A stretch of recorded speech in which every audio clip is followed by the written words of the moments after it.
The following show features stupid opinions and ideas from two idiot brothers who probably did little research and practiced zero due diligence on the topic at hand.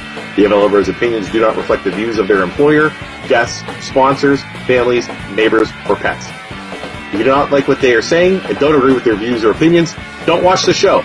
We can promise we do not care. Welcome to the worst show on the internet.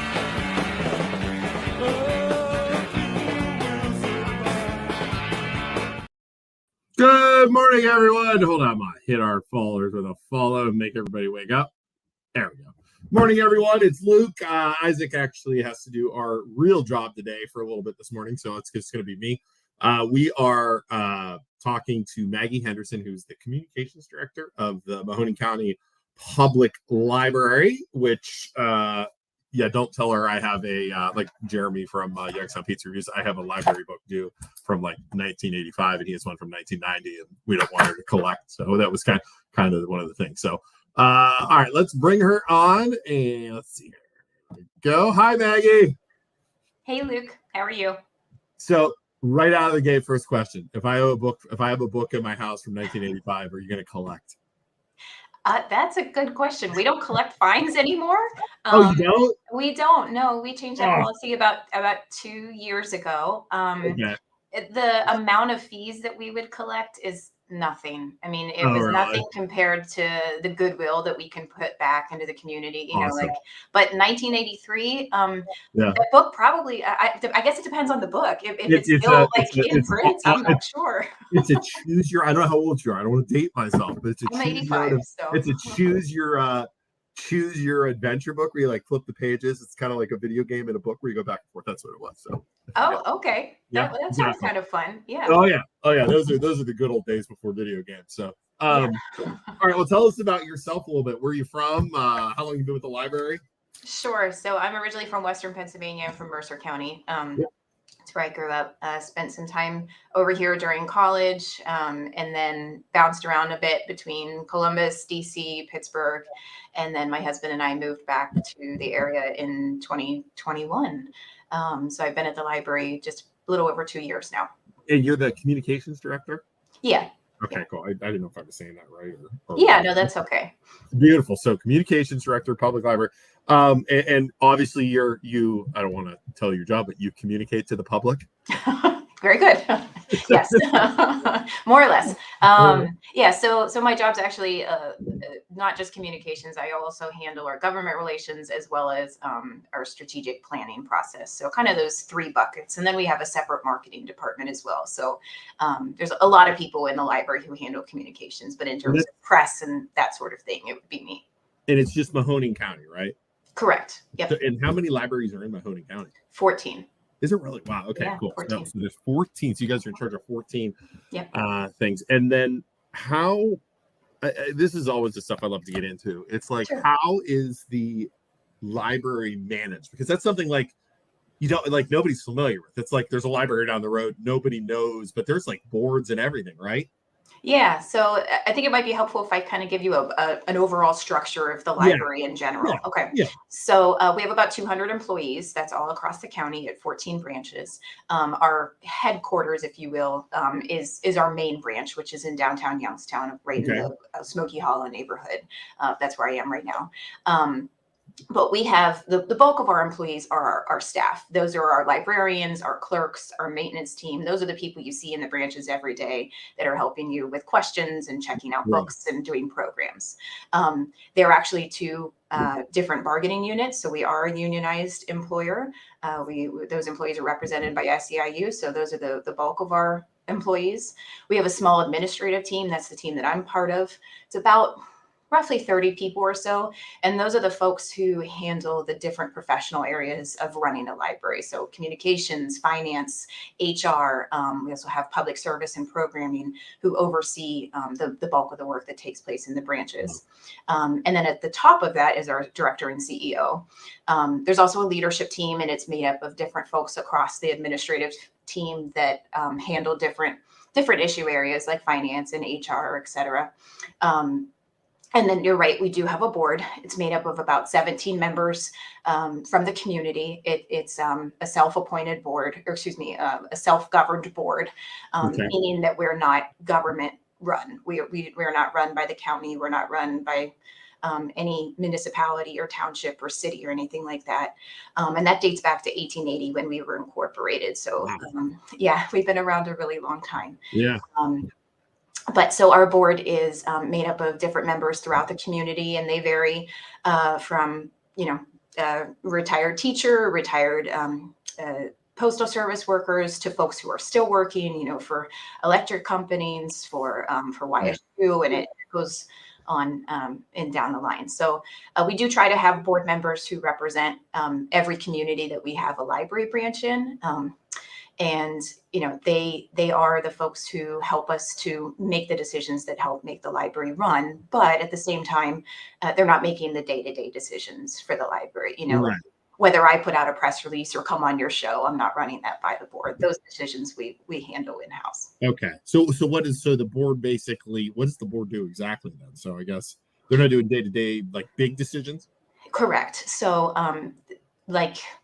if we were to build a new library branch, or if we were to, unfortunately close a library branch, things of that nature, they are definitely going to be involved in. And there are board members, within our board, there are different committees that cover different issue areas. So we have a personnel committee that handles all of our personnel decisions, and that includes our contract, because we're a unionized organization. We have a contract every 5 years, I believe it is. So the board is involved in helping to approve that contract. Our building and sites committee, if we were to build a new library or take on a major renovation project, our building and sites committee would be heavily involved in that. And then from there, for anything that goes through a committee would then go to a full board vote from there. So got it. So yeah, like I said, the big decisions, right? Correct. So, correct. It's not unlike most other nonprofits or organizations of this nature. Yeah.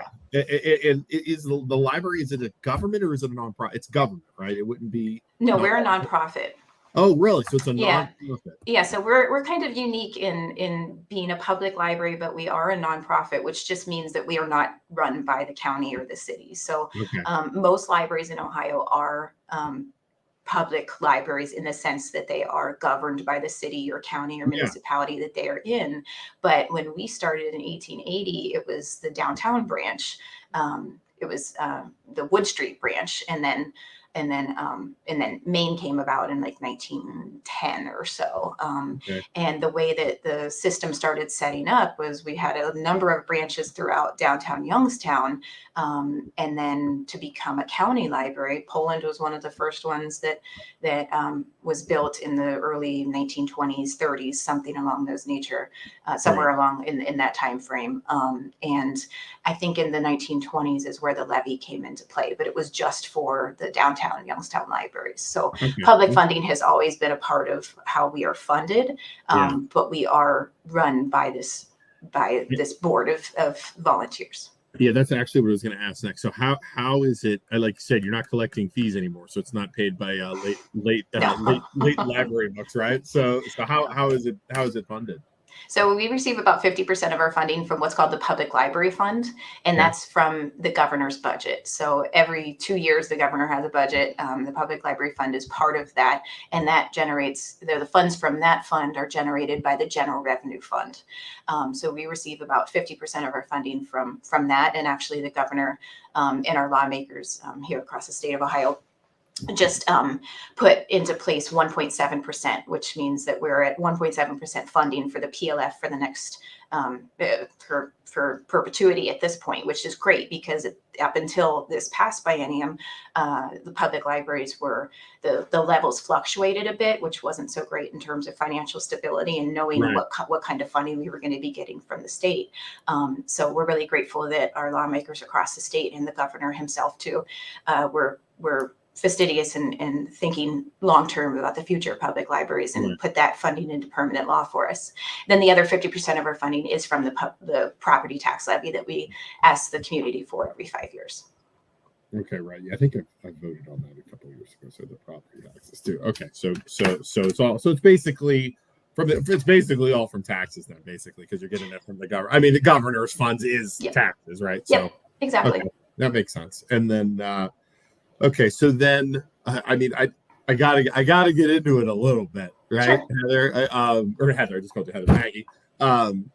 So one of the reasons why I invited you is we had in our Poland library, and I know a couple of the other libraries, they've not so much been renovated, but a lot of the decorations have been like pulled out. And I want you to know, I am like the most how'd my wife describe it? I could walk in and there could be a new picture in our house and I wouldn't recognize it. Like I wouldn't even notice, right? Like that's me. Sure.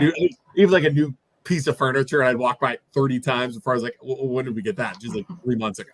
So like I was, even me personally, was kind of taken aback when I walked into the Poland library and saw like all of the ships. There were like giant ships gone, pictures gone. They had like what do they call those? Like little heads of like the presidents and stuff. Like Busts. all busts. That's the word. Yeah, Yeah. exactly. So unartistic, like that. Not like so busts and stuff, and they were gone. So it kind of took me aback when I walked in there, and for me to notice that is something. So what's the deal with that?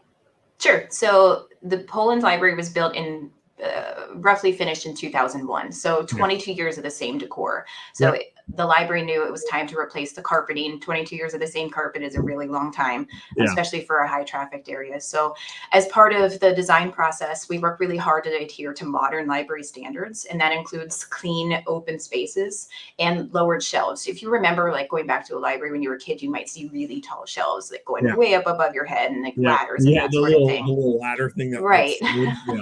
Right.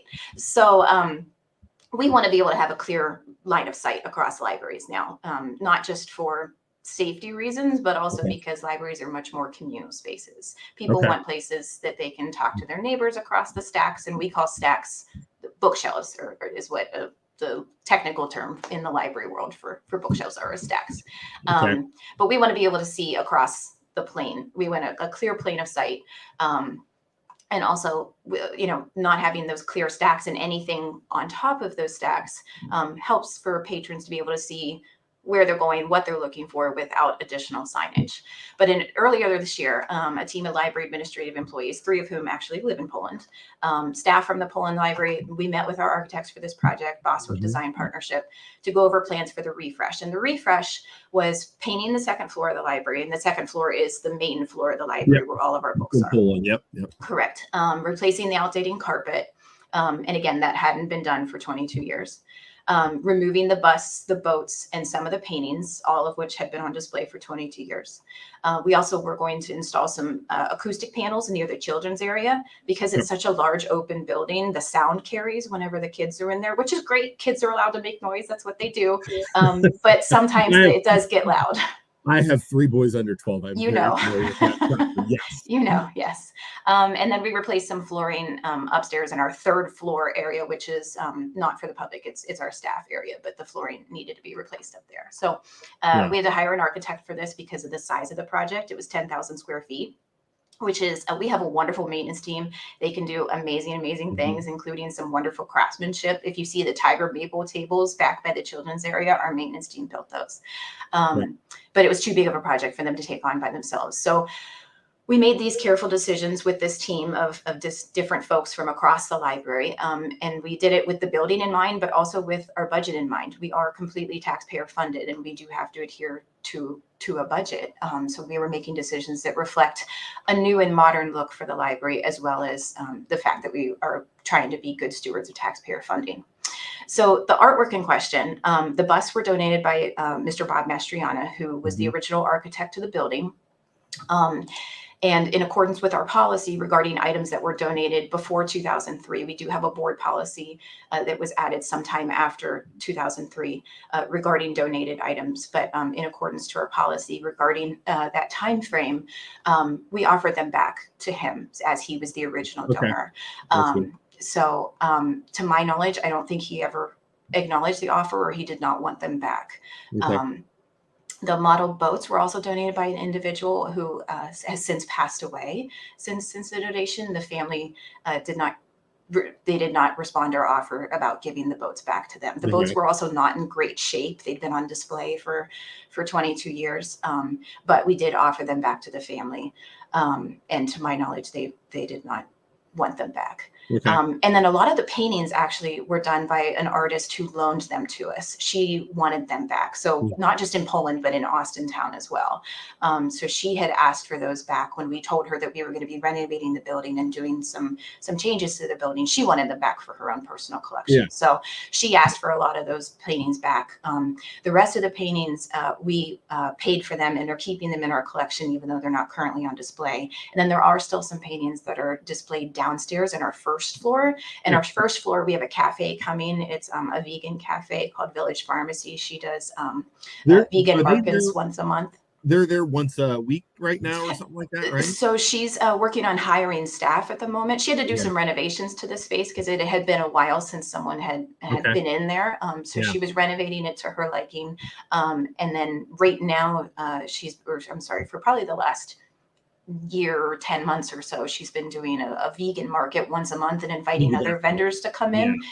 But she should be opening her own the space down there soon. But so anyway, there's more artwork downstairs, and then our friends at the library bookstore also has some of the artwork as well. So the artwork that was up there, if we didn't already own it, we offered it back to the people who donated it to us in the first place.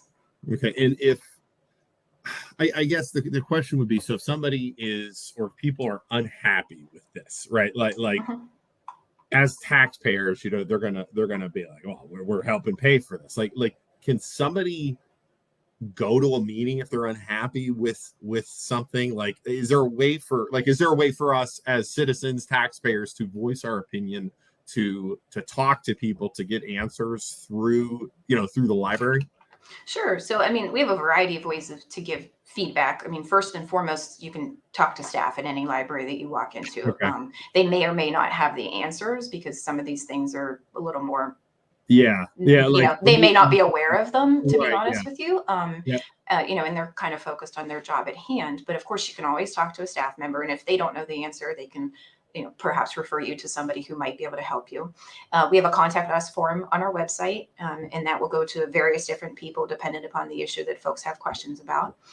We have a suggestion box in each of our libraries that we check regularly. So there's always that way, and that's anonymous, of course.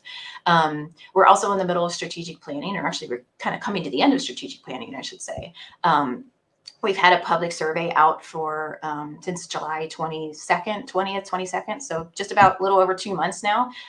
Folks can still take a survey. Now it's on, we're hoping to get feedback on the service that we are providing, not just the buildings themselves, but the service that we provide to the community every day in terms of books, materials, programming, helping people with different things. But there is that survey. It's online. It's on our website. You can get a paper copy in any of our library branches.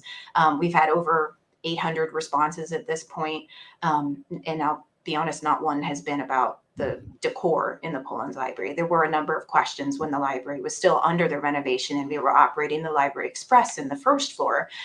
We did have a number of questions on when we were going to be fully reopened, but to this point, we've not had a whole lot of feedback in terms of the decor. And then we do have board meetings 4 times a year, and those are posted on our website as well. Okay. So I guess, I guess the question, I guess the thing is, so if a bunch of people were upset with the decorations or something like that, you would want public feedback. Not, anytime, what I figured out is anytime there's change, like from doing this podcast for freaking 3 years, anytime there's change, somebody's going to be freaking upset. Like that, Sure. You know what I mean?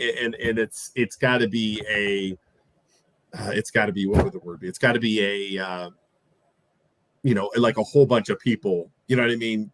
Not rioting, but a whole bunch of people complaining, you know what I mean? And versus 1 or 2 people, I guess.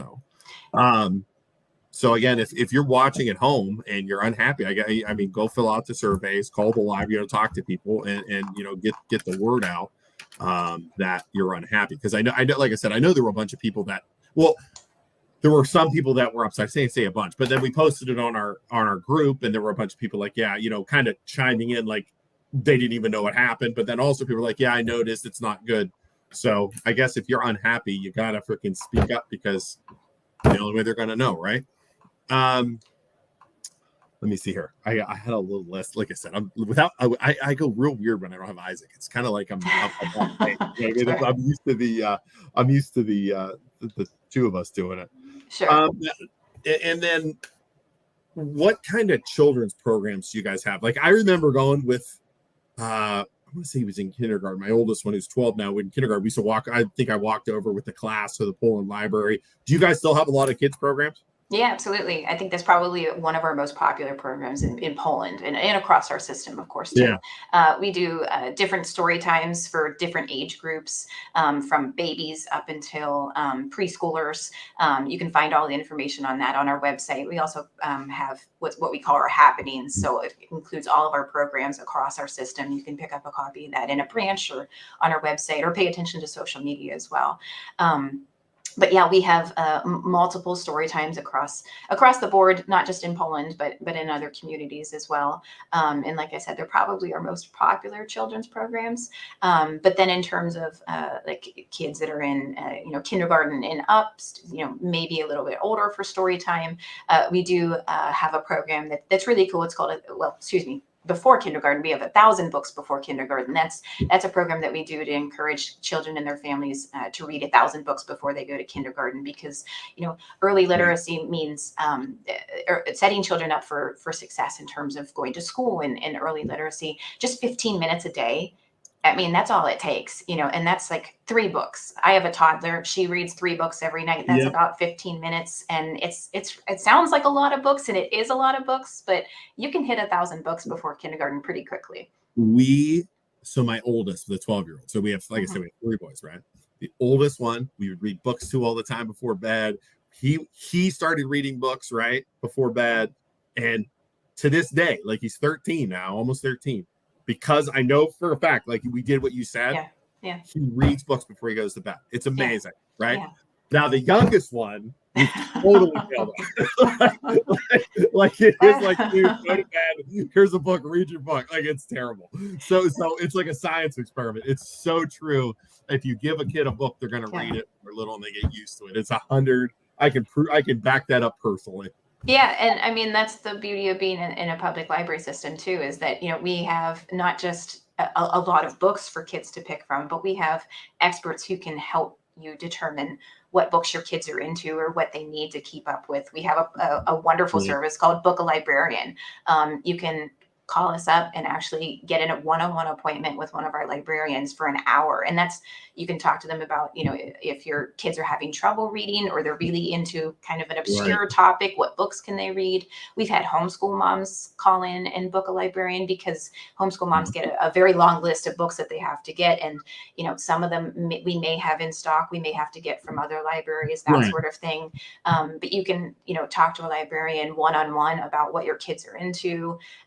And not just about what your kids are into, but if you're if you're not sure how to use your iPhone, you're not sure how to use your iPad, if you have questions about your personal devices, if you have questions about starting a business, I mean, you can talk to a librarian about just about anything under the sun, and it's a free service that we provide. Awesome. I just popped in my head when you were saying the different programs. My kids want a corgi now. Oh, okay. Because like the Queen, right? Like the Queen, because the New Middletown Library. What's her name? Jenny. Jenny. Yeah. Jenny. Awesome. Yeah. Awesome. Yeah. Did read a book with a corgi. Yeah.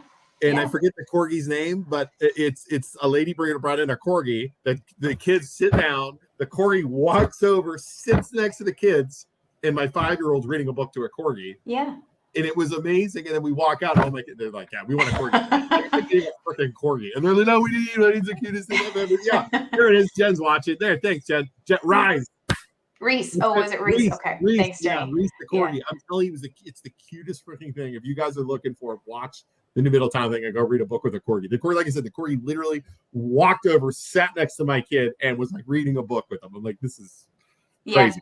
Yeah, we have a lot of different programs like that, and different dogs too. So Jenny does reading with Reese in Springfield, but it's wonderful because kids that may stutter, they're just learning to read, they may not be comfortable reading out loud. Well, a dog's not going to judge you. A dog's going to sit there and just love on you and look at you, and like you said, come cuddle up with you, and it helps them build their confidence when they're reading. And that's something that Jenny does at Springfield Library. So many other programs that she does down there too. But a couple of our libraries have programs like that. It's really wonderful. Yeah, I like Jenny's programs. They're different, like the ghost hunter, like she's all kinds of stuff at Hallowed Grounds. I like that stuff a lot. So all right, and then here's a good question: can the general public, this is kind of backtracking, can the general public purchase items that the original donors don't want back, or is there like an auction? Because I'll tell you what, I'd love to get my hands on one of those boats, even if they're kind of broken. I'd love to get my hands on one of those boats. Like how does that work? Sure. So we do have a surplus item policy. So any items that the library, and this isn't just for artwork or things of this nature, it would be like for furniture or tables or shelving units, that sort of thing. So we do have a policy on surplus items. I don't have it memorized off the top of my head. I was just looking to see if I could pull it up. But any items that we are no longer using that are still like fit for public use, we would put through this surplus item sale. And that's up to whether the items are, someone determines whether the items can be resold. And that's whether it is that I don't know that we've had one since I've been here, to be honest with you. So I've not gone through the process myself, but essentially it's materials that we are no longer using that someone in the public could use. I know a couple years ago we had some Idora Park artifacts, like huge wooden cutouts that were on display in one of our branches that were enormous, and we didn't have the space for them anymore. So that was a couple years ago that we put those up for sale, that somebody that collects Idora Park memorabilia may have wanted. So we do this from time to time. My understanding is the time period has not passed yet that these items have gone through that process to this matter, because we're still asking for the original donors, if they were still under that time period where the donors could claim them. So to my knowledge, they've not gone through that process yet. Makes sense. And tell your boss when those ships come up, I want one of those ships. I'll bid on one of those ships, because those ships were really cool in the Pullman Library. The big giant. You tell your boss. I said I'll donate. I'll donate for one of those. And so the stuff's not like going, like the furniture that was removed. It's not getting like donated to Goodwill or anything like that. So the furniture, are you talking about the Windsor chairs? I have no idea what I'm talking about. Yeah, I had heard that some of the articles had been given to Goodwill and sold through Goodwill. Is what it's about. No. Okay. We can't. I mean. Yeah. Ethically, we can't do that. No. Okay. We did have some chairs. If we're talking about the Windsor chairs, which are like very nice, wood Yeah. the beautifully handcrafted chairs. So when the library was originally built in 2001, there were some Windsor chairs that were commissioned. I think they were by the Amish Okay. for the building, but they were made of pine, which is a really soft wood. So they didn't last very long, and we kept refinishing them, and it got to be very expensive. So Okay. I think maybe like 10 years ago, we ordered some replicas, which were made of oak. But at the same time, they also ended up needing a lot of maintenance, and it just got to be extremely Wow. expensive. So Okay. those were broken. Those were unrepairable. The furniture that we have now, though, actually is sourced by Ohio Desk, which is actually a company on Market Street.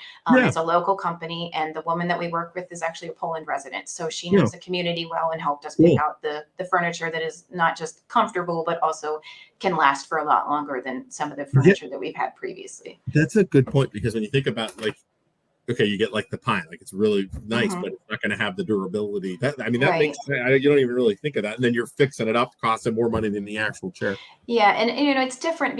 I mean, it may be different if you had them in your home and you're sitting, one or two people are sitting on them every now and again. But a library, we have hundreds of people that come through our building every day. So you think about how many people are using something every day, whether that's the carpet or a piece of furniture. We need things that are not just, mostly aesthetically pleasing. Of course, we don't want things that, don't look good, but they have to be functional, and they have to last for a long time. And they also have to be cleaned properly. So we've got to hit a lot of these qualifications when we're thinking about the, carpeting, paint, decor, furniture. And we also want things to be comfortable too. So it's a high order that we have, but Lisa at Ohio Desk is wonderful. And she really helped us, Awesome. not just with this building, but other buildings that we have. Sorry, I feel like I'm grilling you. I'm not trying to grill. No, that's okay. Maggie. And then not at all. The other question would be too, like, general upkeep of the library or the libraries. So, and again, I noticed this, like at the Poland library, some of some of the paint's chipping. Like, how often do you guys like on like some of the wood outside? It looks like it needs painted or scraped, and And again, it's just a matter of pride for some of the people in Poland. It's that library. For those of you not from Poland watching, our library is like a centerpiece in our town. I mean, it's like a big giant on the river. So there's a lot of pride that goes with it. And I guess, like, it looks like some of the paint needs scraped and stuff like that. If that needs done, can we mention it to somebody, or like how's that work? I know it's an expense, and I know, sure, it's super expensive to paint a giant library. So how does that work?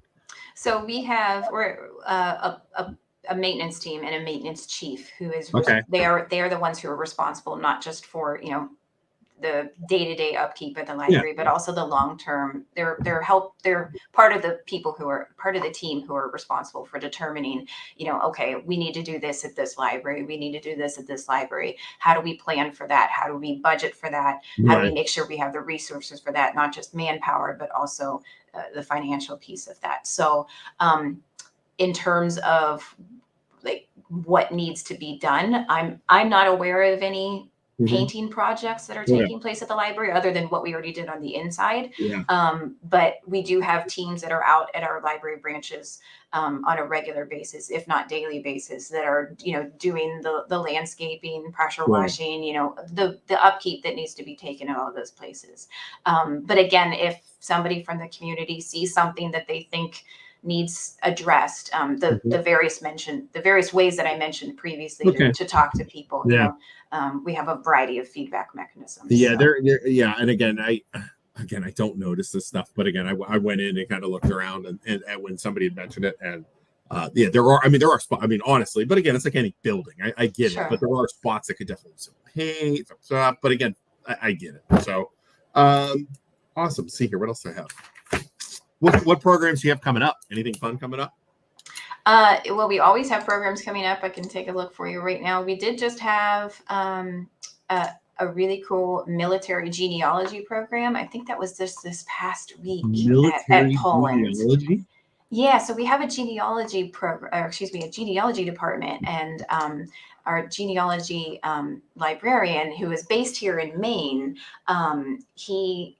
he's just incredible in terms of the knowledge that he has of the area, but also the ways that you can research, your family tree. And it's not just hopping on Ancestry. Yeah. So you can do that at the library. We do have if you come into the library, you can hop on a computer or hop on your own device and log into our Ancestry account. You don't have to pay for it yourself and research it. But if you've ever been on Ancestry or any similar website, it can get really confusing. Like you're seeing multiple names, or people's names were spelled slightly differently.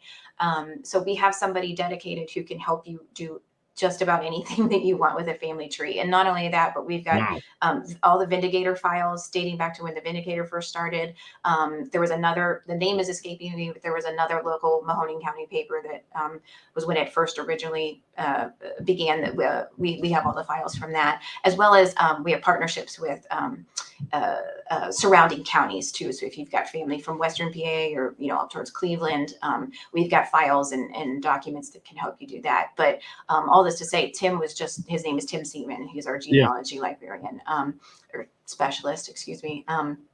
He was just at Poland, I think it was last week, with helping people research their family's military history. So if you'd had a relative like in one of the world wars or Korea or Vietnam or even Civil War or Revolutionary War, he has resources and materials right at his fingertips that can help you navigate all of that. So, and he'll come around to the branches and do these types of programs. So he was just in Poland doing something like that. So Isaac and I have joked about this before with the military background stuff. So our name's Schuster, right? Which is very, very German, right? So people have asked us, your grandparents, did they fight in the in World War II? And we were like, well, yeah, our grandpa did. And they're like, oh, what division? And we were like, the Nazi Panzer Division.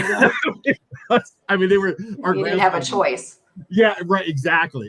And people are like, well, he was in the German army. I was like, well, we're actually from Transylvania, Romania, which is like south. And when the Germans came down, they made everybody join the army. So it was like people were like, dude, I was like, yeah, he was forced to be in it, or they were going to kill my grandparents and everything else. Like, I mean, it was crazy. So so that was something we love to research, because it's just like people don't understand, and that would be so awesome to do and see. So and when you're looking at doing that in a foreign country, I mean, it's one thing to look on Ancestry or another genealogy website and look at U.S. military records, but when you're talking about, especially with the German Reich, if you don't speak German, if you don't read German, if you don't know where to look, it can be incredibly confusing and really frustrating.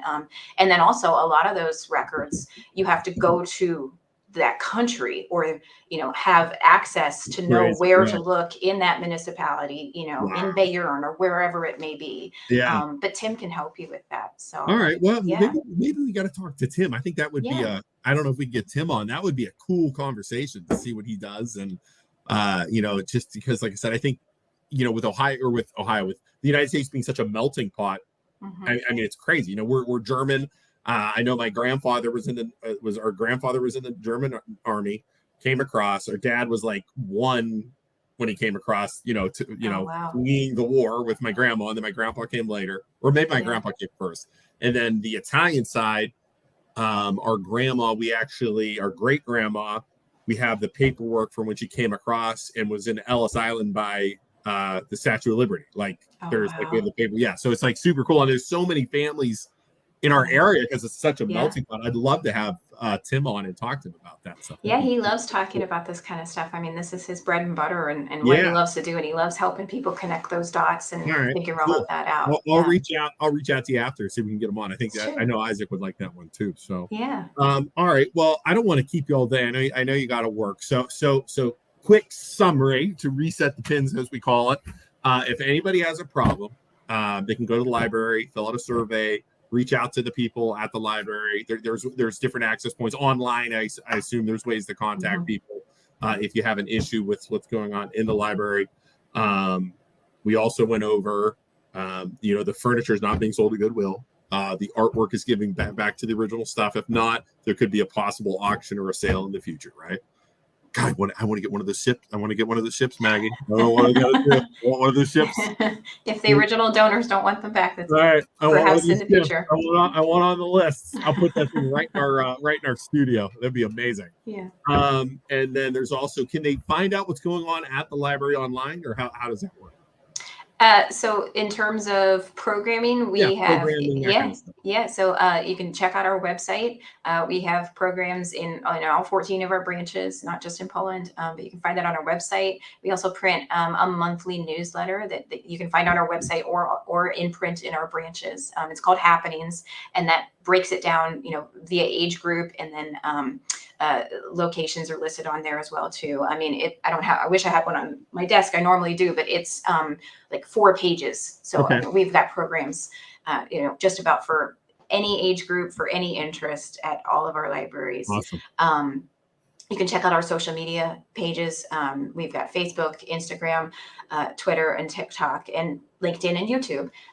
So we post on just about everything. Yeah, we post everything that we've got going on our social media pages, and then, of course, a lot of our branches to print off programs that they're having specifically in their branches as well too. Awesome. So there's you can find out information about the library in a multitude of ways. Awesome. Well, it's super informative. I love learning about different stuff in our area and how it works. And again, thank you for doing what you guys do. And we'll talk to you soon. Like I said, I'm gonna message you because I want to get that Tim going. Tim's really cool. Yeah, he does a wealth of good and helps a lot of people every day. And that's something that we're here for every day is, we do we're not just a building. We're not just, 14 buildings. We are people in those buildings who live and work in the communities that we're representing, and we're providing the service every day. And that's something that we take a lot of pride in. And we hope that, people not only come into the buildings, but they also remember why we're there. So thanks for having us on, Luke. I appreciate it. You're welcome, Maggie. Thank you so much. And I'm going to kick you out now. So okay. we'll talk to you later. Have a good Friday and good weekend. Thank you. You too. Take care. Right. Bye. Well, there you go. Okay. Thanks for 30 people watching the whole time on a Monday, Friday. Don't you people work? Informative. Very nice. Like I said, I know some of the stuff was removed from the library in Poland. I know there were some people mad. So it's kind of like, got to go through the channels, got to talk to people, and go from there. So again, it's like, that's it. Coming up this weekend. So tonight, 7 p.m., the Youngstown Volleyball has a game at home. Tomorrow, it's the first day of hunting season tomorrow. I'm kind of excited for all those Save the Deer people watching right now. I'm going to go hunting tomorrow. And then Tuesday next week, we're going to have Wayne Greer on from Greenford. He is the gentleman who's trying to build solar panels on his 600 acres, and the county selling them basically no. And then Thursday we're going to have a talk back. So and Poland has a home game tonight, and I believe it's against Niles. So that's going on. So everybody, thanks for watching. We appreciate it. Please give us a like or a follow. We love those things. And we'll see everybody next week. Have a good weekend. Bye. Love you.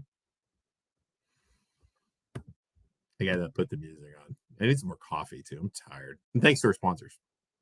Here's my music. There's my music. There it is. Bye.